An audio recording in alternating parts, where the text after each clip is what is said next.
स्वागत है दोस्तों आपका अपने YouTube channel LCP chemistry hub में। आज के इस पर्टिकुलर वीडियो में अपन डिस्कस करेंगे 12th क्लास के सदाबहार प्रश्न। मतलब कुछ ऐसे सवाल होते हैं जो आरबीएसई और सीबीएसई बोर्ड एग्जाम में प्रत्येक वर्ष पेपर के अंदर पूछे जाते हैं।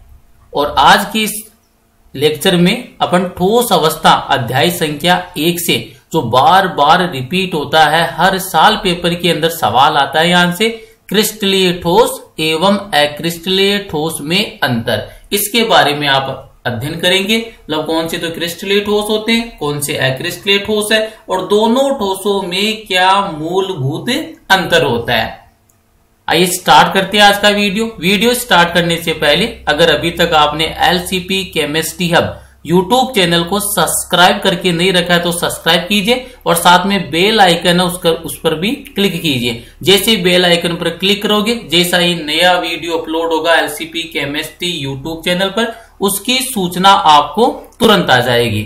तो आइए स्टार्ट करते हैं। अपन सबसे पहले यहाँ पर डिस्कस करेंगे ठोस। तो सबसे पहले अपन इसकी बेसिक जो फंडामेंटल बेस है, आधारभूत है, उसको समझते हैं। तो जब भी आप बात करते हो किसी भी ठोस के लिए तो आपको सबसे पहले तो ये ध्यान रखना है कि जो ठोस का निर्माण वो किससे होता है। हमेशा आपको माइंड के अंदर सेट करके रखना है कि ठोस का जो निर्माण है किससे होता है, अवयवी कणों से होता है। मतलब अवयवी जो कण है वही किसका निर्माण करते हैं, ठोस का निर्माण करते हैं। और ये अवयवी जो कण है कौन कौन से हो सकते हैं, तो ठोसों में अवयवी कण परमाणु हो सकते हैं, अथवा आयन हो सकते हैं, अथवा अणु हो सकते हैं।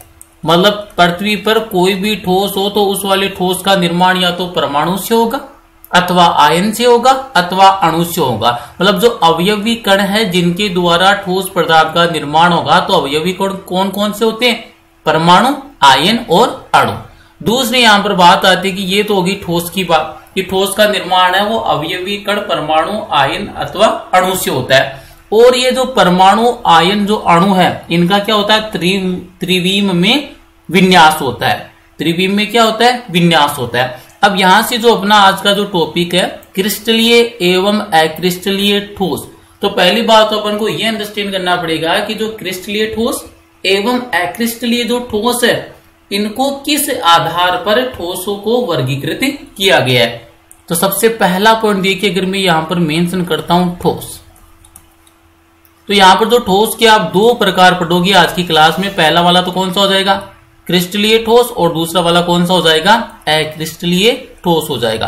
अब इंपॉर्टेंट सुनना यहां से, ये जो ठोस और ये जो ठोसों का जो वर्गीकरण है जिसमें आप ठोस को दो भागों में बांटोगे, पहला वाला हो जाएगा क्रिस्टलीय ठोस और दूसरा वाला होगा अक्रिस्टलीय ठोस। तो ये वाला जो वर्गीकरण है किसके आधार पर है, तो हमेशा ध्यान रखना है ये जो वर्गीकरण है ज्यामिति के आधार पर है। किसके आधार पर है, ज्यामिति के आधार पर। सवाल कैसे आ सकता है, ज्यामिति के आधार पर ठोसों को वर्गीकृत कीजिए। तो जब भी ज्यामिति या ज्योमेट्री के बेस पर आपको ठोस का क्लासिफिकेशन या वर्गीकरण पूछते हैं तो ज्यामिति के आधार पर जो ठोस है उसको दो भागों में विभाजित किया गया है। कौन कौन से भाग है, पहला वाला तो होता है आपके पास क्रिस्टलीय ठोस, क्रिस्टलीय ठोस, और दूसरा वाला जो भाग होता है ठोस का वो वाला कौन सा होता है, अक्रिस्टलीय ठोस। यह हमेशा ध्यान रखना है कि जो ज्यामिति के आधार पर जो ठोस है वो दो प्रकार के होते हैं, एक तो क्रिस्टलीय ठोस होता है और दूसरा वाला कौन सा होता है, अक्रिस्टलीय ठोस होता है। अब इंपॉर्टेंट थिंग क्या है, यहाँ पर जो क्रिस्टलीय ठोस है आप इसको क्या बोलते हो, वास्तविक ठोस। जो एक्चुअल में ठोस होते हैं वो कौन से होते हैं, क्रिस्टलीय ठोस होते हैं, आप इसलिए इसको क्या बोलते हो, वास्तविक ठोस बोलते हो। और जो अक्रिस्टलीय ठोस है ये एक्चुअल में ठोस नहीं होते, इसीलिए आप इसको क्या बोलते हो, आभासी ठोस भी बोलते हो। कौन सा ठोस बोलोगे इसको, आभासी ठोस। तो आपको इस क्लास के अंदर यही देखना है कि क्रिस्टलीय ठोस और अक्रिस्टलीय जो ठोस है इनमें कितने प्रकार के अंतर होते हैं और इनकी क्या क्या परिभाषाएं है। तो सबसे पहले मैं आपको क्रिस्टलीय ठोस इसकी परिभाषा बताता हूं। क्रिस्टलीय ठोस है उसको आप किस प्रकार से परिभाषित करते हो, तो परिभाषा को ध्यान से सुनना। ऐसे ठोस पदार्थ जिनमें अवयवी कण, और अवयवी कण कौन से हो सकते हैं, परमाणु, अणु या आयन, त्रिविम में एक निश्चित ज्यामितीय व्यवस्था में होते हैं तो वे क्रिस्टलीय ठोस कहलाते। मतलब जो क्रिस्टलीय ठोस होंगे इनमें जो अवयवी कण, परमाणु, आयन अथवा अणु त्रिविम में एक निश्चित व्यवस्था में क्या होते, उपस्थित होते। तो कौन सा हो जाएगा, क्रिस्टलीय ठोस हो जाएगा।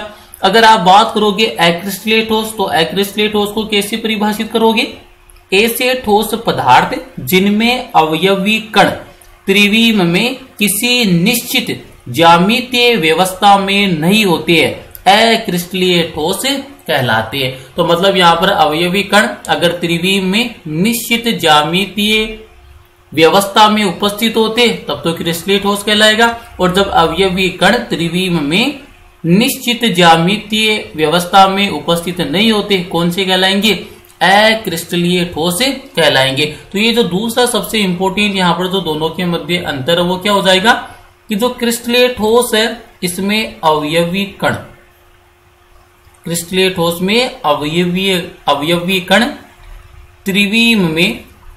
त्रिविम में निश्चित ज्यामितीय अवस्था, त्रिविम में निश्चित ज्यामितीय व्यवस्था, निश्चित ज्यामितीय व्यवस्था में उपस्थित होते हैं, निश्चित ज्यामितीय व्यवस्था में उपस्थित होते हैं। और यहां पर क्या हो जाएगा, अवयवी कण त्रिविम में निश्चित ज्यामितीय व्यवस्था में उपस्थित नहीं होते।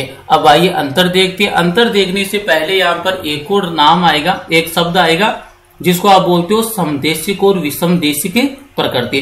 तो इसको जरूर अंडरस्टैंड कीजिए। कई बार क्या है कि आरबीसी और सीबीएसई बोर्ड एग्जाम में डायरेक्ट इसकी परिभाषा भी पूछी गई है कि विषमदेशिक प्रकृति क्या होती है और कौन से ठोस होते हैं जिनमें समदेशिकता पाई जाती है और कौन से ऐसे ठोस है जिनमें विषमदेशिकता पाई जाती है। तो आपको हमेशा ध्यान रखना है कि जो क्रिस्टलीय ठोस है ये कौन सा गुणधर्म पाया जाता है, इनमें विषमदेशिकता प्रकृति पाई जाती है।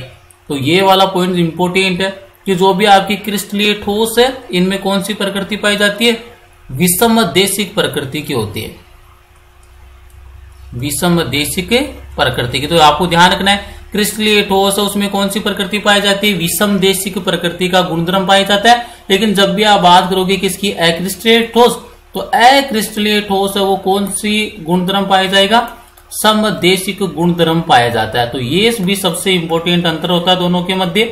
क्रिस्टलीय ठोस है वो विषमदेशिक प्रकृति की होते हैं और अक्रिस्टलीय ठोस समदेशिक प्रकृति के होते हैं। अब यहाँ पर परिभाषा समझिए, विषमदेशी का मतलब क्या है और समदेशी का मतलब क्या होता है। तो आपको ये ध्यान रखना है कि जब भी आप समदेशिक और विषमदेशिक का बात करोगे तो आपको क्या ध्यान रखना है, जैसे मैं क्रिस्टलीय ठोस की बात करता हूं तो क्रिस्टलीय ठोस कौन सी प्रकृति की होती है, विषमदेशिक प्रकृति की होती है। और विषमदेशिक प्रकृति का क्या मतलब है, मीनिंग इनके जो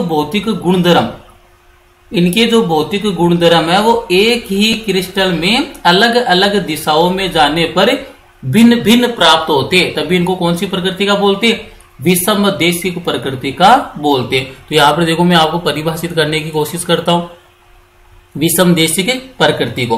तो यहां पर देखिए मैं सबसे पहले मेंशन करता हूं क्रिस्टलीय ठोस। अगर क्रिस्टलीय ठोस समझ में आ गया तो अक्रिस्टलीय ठोस ऑटोमेटिक समझ में आ जाएगा।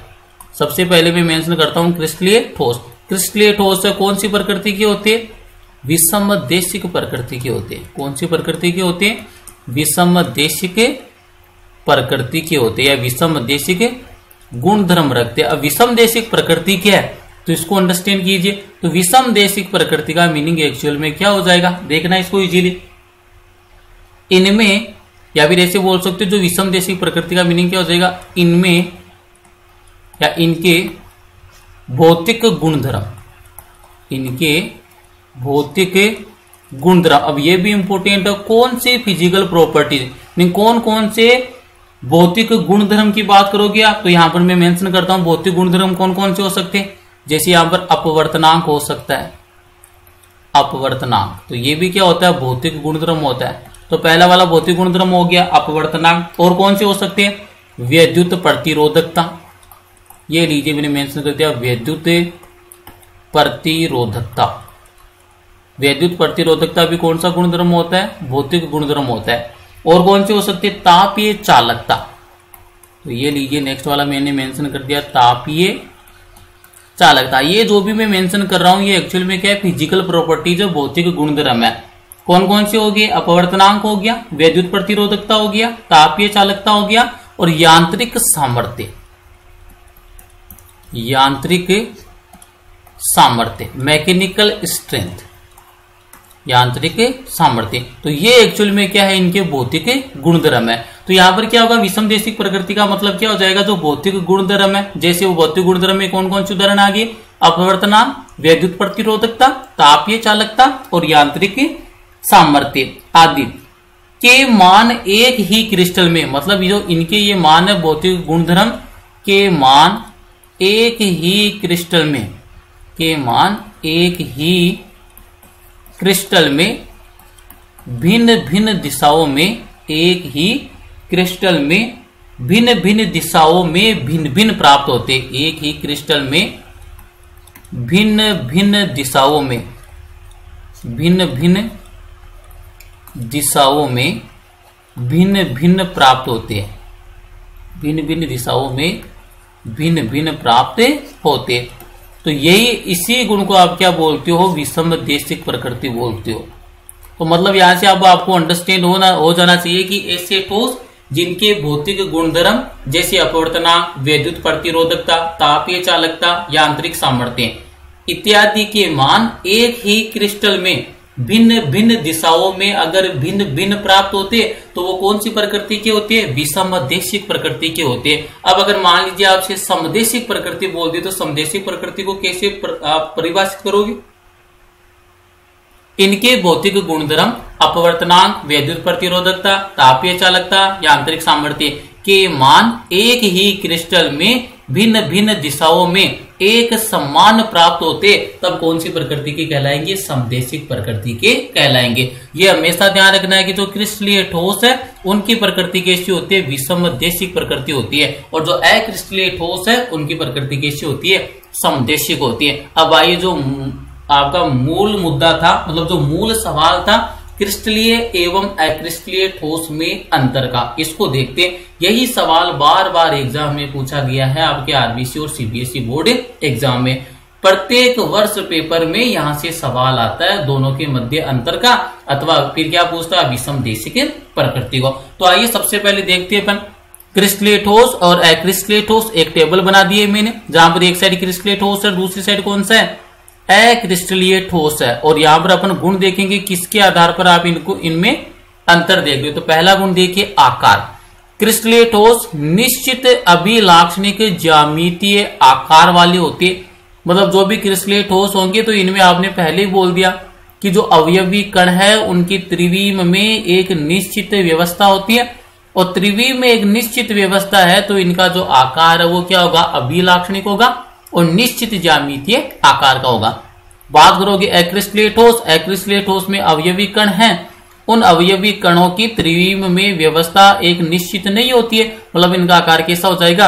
अनियमित आकार का हो जाएगा। मतलब क्रिस्टलीय ठोस तो निश्चित ज्यामितीय आकार रखते, जबकि अक्रिस्टलीय ठोस है अनियमित ज्यामिति रखते। दूसरा अंतर देखिए, दूसरा अंतर किसके आधार पर देख रही हो? अवयवी कणों की व्यवस्था का क्रम, मतलब जो भी ठोस है उस ठोस में जो अवयवी कण, परमाणु, अणु या आयन है, उनकी व्यवस्था किस प्रकार से है। तो देखिए क्रिस्टल ठोस में क्या होगा?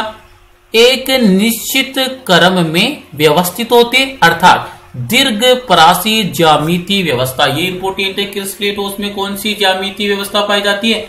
दीर्घ परासी ज्यामितीय व्यवस्था पाई जाती है। लेकिन जब बात करोगे किसकी?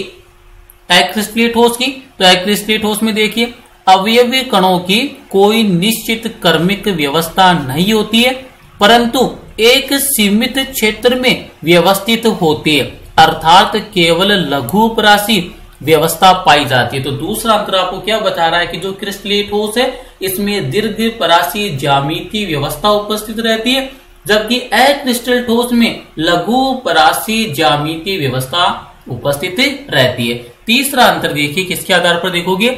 गलनांक के आधार पर। गलनांक की बात करोगे तो जो क्रिस्टलीय ठोस है इनका गलनांक कैसा होता है? तीक्ष्ण होता है एवं निश्चित गलनांक होता है, मतलब एक निश्चित तापक्रम पर क्या होते हैं? ये पिघलने लगते हैं, इनका गलन होना स्टार्ट हो जाता है। तो क्रिस्टलीय ठोस है, इनका गलनांक तीक्ष्ण होता है एवं निश्चित होता है। लेकिन बात करोगे आप एक्रिस्टलेट ठोस की, एक्रिस्टलेट ठोस में देखिए अनिश्चित गलनांक, मीनिंग इनका गलनांक फिक्स नहीं है, मतलब एक निश्चित तापमान पर इनका गलन होना स्टार्ट नहीं होता है। तो एक्रिस्टलेट ठोस से इनका गलनांक अनिश्चित होता है, पहले ताप के साथ नरम होने लगते हैं और उसके बाद पिघलते हैं। मतलब पहले तो ताप के साथ क्या होने लगेंगे, सॉफ्ट मतलब नरम होने लगेंगे, और उसके बाद में क्या स्टार्ट करते हैं, पिघलना स्टार्ट करते हैं। इसीलिए इनका जो गलनांक है एक्रिस्टलेट ठोसों का कैसा होता है, अनिश्चित होता है। नेक्स्ट वाला देखिए, नेक्स्ट वाला गुण कौन सा है, देशिकता, और इसको तो अपन ने डिटेल में अध्ययन कर लिया। देशिकता के अंदर या तो समदेशिक का होगा, अदरवाइज कौन सा होगा, विषमदेशिक का होगा।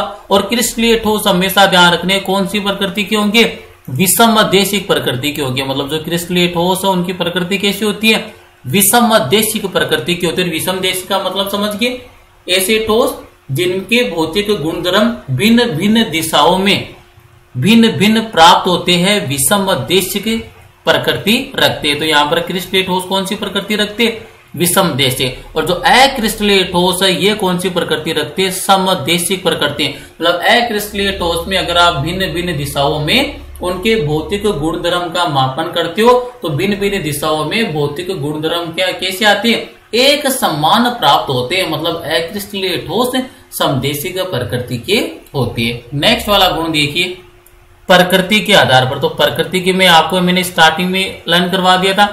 प्रकृति के आधार पर आपने ये बोला था कि जो क्रिस्टलीय ठोस है ये कैसे ठोस होती है, वास्तविक ठोस है, एक्चुअल सॉलिड यही होती है। और अक्रिस्टलीय ठोस आप इनको क्या बोलते हो, आभासी ठोस बोलते हो, अदरवाइज अमोर्फस सॉलिड बोलते हो। अक्रिस्टलीय ठोस को और क्या बोल सकते हो, अमोर्फस ठोस भी बोल सकते हो। तो यहां पर देखिए प्रकृति के आधार पर क्रिस्टलीय ठोस एक्चुअल में कैसे ठोस होते हैं, वास्तविक ठोस होते हैं। और अक्रिस्टलीय ठोस आप इनको क्या बोलते हो, आभासी सॉलिड, मीनिंग आभासी ठोस, सूडो सॉलिड, अदरवाइज आप इसको बोलते हो अति शीतित द्रव बोलते हो। मतलब इनमें क्या होता है कि द्रव के समान बहने का गुण पाया जाता है। इनका जो बहना होता है वो पानी के समान होता है, लेकिन पानी की तुलना में बहुत ही मंद गति से होता है। इसीलिए इनको क्या बोलते हो, अति शीतित द्रव या सुपर कूल्ड लिक्विड बोलते हो। नेक्स्ट देखिए, सामान्य उदाहरण कौन कौन से आएंगे। तो क्रिस्टलीय ठोस की बात करोगे तो जितने भी आयनिक ठोस है ना, सभी के सभी किसका उदाहरण होंगे, क्रिस्टलीय ठोस के। इसके अलावा जो भी जिसमें धातु उपस्थित और धातु का क्या बन रहा हो, लवण बन रहा हो, तो वो भी किसका उदाहरण होंगे, क्रिस्टलीय ठोस का उदाहरण होंगे। तो यहां पर देखिए उदाहरण की बात करोगे तो sodium chloride, sodium sulphate, zinc sulphide और लगभग सभी धातुओं के लवण। मतलब जितनी भी धातुएं अगर लवण का निर्माण कर रही है तो धातुओं के लवण भी किसके उदाहरण होते हैं, क्रिस्टलीय ठोस के उदाहरण है। अगर आप बात करोगे अक्रिस्टलीय ठोस, तो अक्रिस्टलीय ठोस के उदाहरण आपको याद रखना है, कांच हो गया मतलब ग्लास हो गया, रबर और प्लास्टिक। मतलब ये तीन उदाहरण याद रखना आपको, एक तो रबर हो गया, प्लास्टिक हो गया और एक कौन सा हो गया, कांच। तो ये किसके उदाहरण होते हैं, आपके अक्रिस्टलीय ठोस के उदाहरण होते हैं। तो ये टेबल बड़ी इंपॉर्टेंट है। इस वाली टेबल से मुख्य रूप से आपको चार जो अंतर है वो जरूर आने चाहिए। और सबसे इंपॉर्टेंट अंतर कौन से, एक तो ये देशिकता वाला आना चाहिए। देशिकता के साथ किसमें तो लघुपरासी और किसमें दीर्घपरासी है। और जो तीसरा सबसे इंपॉर्टेंट है, ये उदाहरण जरूर आने चाहिए कि कौन सा उदाहरण क्रिस्टलीय ठोस का होता है और कौन सा उदाहरण आपके अक्रिस्टलीय ठोस का होता है। तो यहां पर ये इनके मध्य जो अंतर है, ये अंतर यहां पर क्या होता है, फिनिश होता है। मतलब क्रिस्टलीय ठोस और अक्रिस्टलीय ठोस है, इनके अंदर जो अंतर है 6 बिंदु देखिए अपन ने अंतर, 6 बिंदुओं के आधार पर दोनों ठोसों को अपन ने क्या किया है, विभाजित किया है। तो आज का लेक्चर यहीं पर फिनिश करते हैं। लेक्चर को फिनिश करने से पहले कई बार ये पूछ लिया जाता है कि जो अक्रिस्टलीय ठोस है इसको अति शीतित द्रव्य क्यों कहते हैं, इसका कारण दीजिए। मतलब जो भी अक्रिस्टलीय ठोस है इनको अति शीतित द्रव्य क्यों कहते हैं, इसका कारण दीजिए। तो कारण में मेंशन कर देता हूं, कारण क्या हो जाएगा, अक्रिस्टलीय जो ठोस है वो अत्यंत मंद गति से प्रवाहित होते हैं, इसी कारण इन्हें अति शीतित द्रव्य भी कहा जाता है। मतलब जो भी अक्रिस्टलीय ठोस है ये क्या करती है, अत्यंत मंद गति से क्या होती है, प्रवाहित होती है। और अत्यंत मंद गति से प्रवाहित होने के कारण ही अक्रिस्टलीय ठोस को कौन सा ठोस बोलते हैं, अति शीतित द्रव्य भी बोलते हैं। और इसका उदाहरण भी आपने देखा होगा। उदाहरण क्या है इसका, जैसे खिड़की और दरवाजों में वर्षों से लगे कांच, मतलब ऐसे खिड़की और दरवाजे जिनमें कांच लगाए हुए कई वर्ष हो गए, तो इसका उदाहरण क्या हो जाएगा, खिड़की दरवाजों में वर्षों से लगे कांच को यदि आप ध्यान से देखोगे तो वहां पर आप क्या ऑब्जर्व करोगे कि जो कांच का जो नीचे वाला छोर है वो क्या होता है, अपेक्षाकृत मोटा होता है। किसकी तुलना में? ऊपर वाले छोर की तुलना में। और ऐसा क्यों है?